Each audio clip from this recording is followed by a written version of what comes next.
Boa tarde, senhoras e senhores. Hoje é 25 de novembro de 2025, são 19 horas. Senhoras e senhores, o ex-ministro da Justiça de Jair Bolsonaro, Anderson Torres, foi procurado pela Polícia Federal em sua residência, onde deveria estar já no limiar do cumprimento da pena, e não o encontrou e desencadeou uma caça ao ex-ministro e conseguiu prendê-lo, muito provavelmente antes que fugisse. Eu vou lhe dar detalhes sobre isso.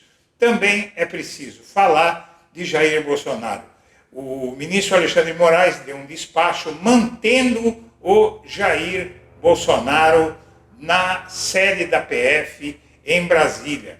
E a imprensa está noticiando que o Bolsonaro vai cumprir pena na sede da PF e não na Papuda nem na Papudinha, mas é precipitada essa tese porque o Jair Bolsonaro ainda tem embargos infringentes para cumprir e para serem julgados, inclusive, pelo STF, e o ministro Alexandre de Moraes pode, inclusive, mandar a turma apreciar, ou até o plenário, se o Moraes quiser acabar com essa história de que o julgamento é injusto, que ele fez tudo sozinho. Então seria importante, eu acho até que seria importante, que esses embargos infringentes sejam julgados nessa semana. Há mais um detalhe que corrobora a tese de fuga, tentativa de fuga de Anderson Torres. Ele vinha manifestando medo de ser preso na Papuda por conta de que ele poderia ser alvo de facções que ele teria incomodado quando era ministro da Justiça. Seja como for, o STF mostrou ao Brasil que a justiça tarda, mas não falha. O STF puniu o Sérgio Moro, quando tinha que punir, após ter devolvido os direitos políticos do Lula, após ter libertado o Lula, quando descobriu que o Sérgio Moro estava fraudando o processo, e agora fez todo o rito legal transparecer para que a sociedade entenda como funciona o Estado de Direito, e vamos torcer para que o Supremo Tribunal Federal inspire as instâncias inferiores do Judiciário, porque, como se diz, o exemplo vem de cima. Vamos assistir. Você que acompanha o Blog da Cidadania, eu venho pedir a sua ajuda. Este fim de ano está bastante difícil do ponto de vista de remuneração para poder financiar o trabalho aqui do Blog da Cidadania. Então, se você puder nos ajudar fazendo uma doação, se você considerar fazer essa doação, use o código Pix que está na tela, nos ajude para a gente poder fazer um canal melhor para você e nos manter para poder enfrentar essa guerra que vai ser a eleição de 2026. Conto com você.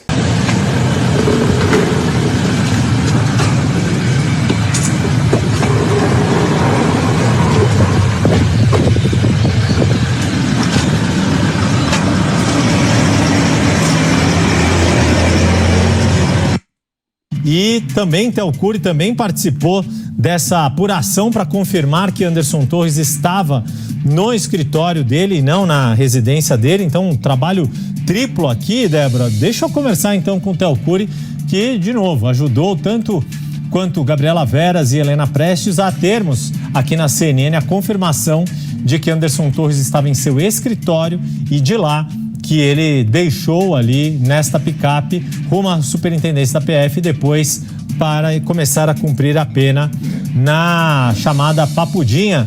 Théo Cury, vem conosco aqui, comigo.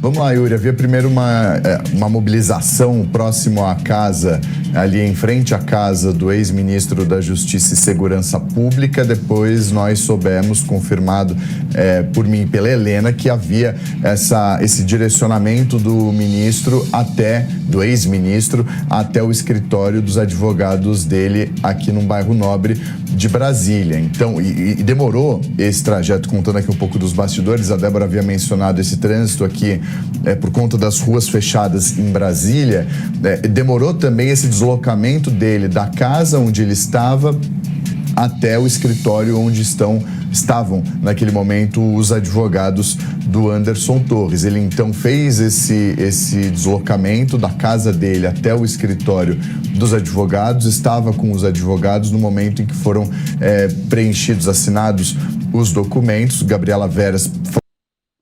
Débora, a gente está com imagens daquela picape branca chegando em alta velocidade ao Complexo da Papuda. Muito provavelmente a mesma picape que está levando Anderson Torres, ex-ministro da Justiça, para a unidade prisional. Você viu agora, 5 horas 31 minutos, este momento em que a viatura de agentes aí de segurança chegam a Papudinha, local onde o ex-ministro da Justiça, Anderson Torres, foi levado para cumprir a pena pela ação da trama golpista. Você viu?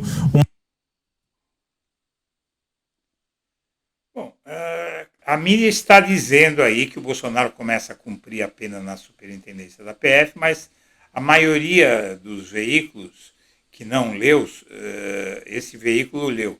A maioria dos veículos que não leu a decisão do Moraes acha que o cumprimento da pena vai ser definitivamente na PF. Não vai. Aqui você tem a decisão do Moraes, que mandou prender todo mundo, e aqui ele diz, a certa altura, o seguinte: no fim, na decisão que ele determina a prisão, ele diz que, enquanto o custodiado permanecer na Superintendência da Polícia Federal, deverá a autoridade custodiante observar os termos da portaria tal de 28 de março. Todas as visitas deverão ser previamente autorizadas pelo STF. Então é provisório isso. Aqui a imagem de Bolsonaro entrando na Papuda causaria má impressão, dizem aliados, neste momento, mas a pena não vai ser cumprida na PF. Provavelmente vai ser na Papudinha também, enquanto ele mantiver a patente de capitão, porque o Moraes citou a prisão de Lula para manter o Bolsonaro na PF, mas enquanto não fosse definitiva a prisão. A mídia aqui embarcou nessa, provavelmente não leu o despacho do Moraes. Aqui onde vai ficar cada um dos réus vai ser o seguinte: Bolsonaro, por enquanto, na PS, o Braga Neto na PF, o Braga Neto na primeira divisão do Exército na Vila Militar do Rio de Janeiro, o Alexandre de Ramagem está foragido, o Almir Gardinier vai cumprir a pena na Estação Rádio da Marinha, em Brasília, o Anderson Torres na Papudinha, e o Augusto Heleno e o Paulo Sérgio Nogueira vão ficar no QG do Exército em Brasília, uma instalação suntuosa ali. Moraes envia ao Supremo Tribunal Militar análise sobre perda da patente militar de Bolsonaro e outros militares, e depois que isso acontecer, eles não vão poder mais ficar presos em instalações militares. O procurador militar planeja entrar no STM com ação para expulsar Bolsonaro, e ele e os outros condenados vão dividir a multa de 30 milhões de reais, e Bolsonaro escapou da Papuda, mas vê apelo por anistia esfriar no Congresso, não vai sair, o Mota não vai colocar em pauta. O Moraes determina que a Câmara casse o mandato de Ramagem, vai ter que cassar, se não cassar vai ficar no vazio, porque o STF vai impedir o mandato do Ramagem.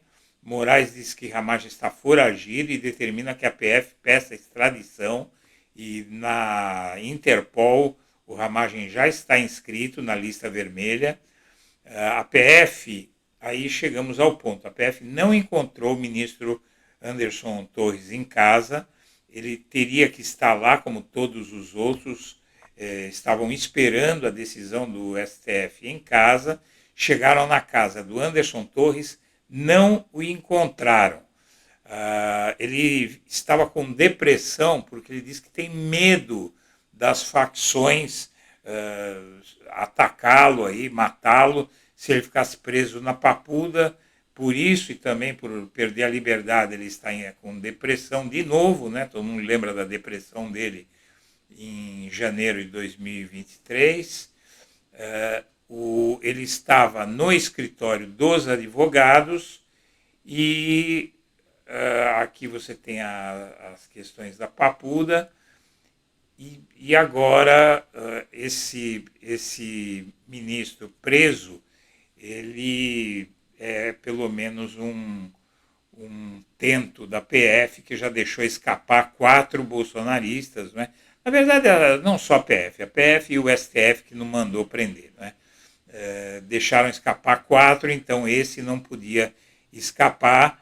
E ali ele teria que estar na sua casa, não com os advogados, né? Os advogados poderiam ir à casa dele, não é normal isso, ele não tinha que estar lá, ele havia sumido, né? Ninguém o encontrava, aí ele reapareceu, porque já tinha gente no escritório dos advogados dele esperando, e ele apareceu, esses jornalistas da CNN, do Metrópolis, estavam lá, no escritório do advogado, aí ele chegou, mas com um grande atraso. E o que se diz é que, o que é que aconteceu? Ele demorou muito para chegar da casa dele até os advogados, e como começou a sair em tudo quanto é veículo que ele tinha assumido, ele reapareceu no escritório dos advogados. Então a PF prestou mais um bom serviço ao país.